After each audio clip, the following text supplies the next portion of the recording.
How to download Ticketmaster application. In this video, I will show you how can you easily download the application Ticketmaster for Android device. So without any delay, let's get into it.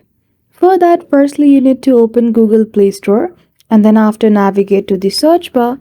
In the search bar, you simply need to type Ticketmaster and hit the search icon. After that, in the list of applications, if you don't find Ticketmaster application, you simply need to go back from Google Play Store and now you need to open any one of the web browser in your device. I'm using Google Chrome here.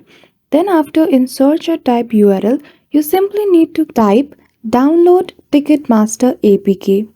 After that, when you click on the search bar, you will see list of websites providing you the APK file for Ticketmaster application. Simply choose any one of the website and click on download APK. After that, shortly the APK file for this Ticketmaster application will be downloaded in your device. Simply click on it after that and choose the option of install. And then the application Ticketmaster will be shortly downloaded in your device. So that's it. That is how easily you can download the Ticketmaster application for Android device. So I hope you found this video helpful. If you did, don't forget to give it a thumbs up and subscribe to our channel for such tutorial. Thank you for watching till the end.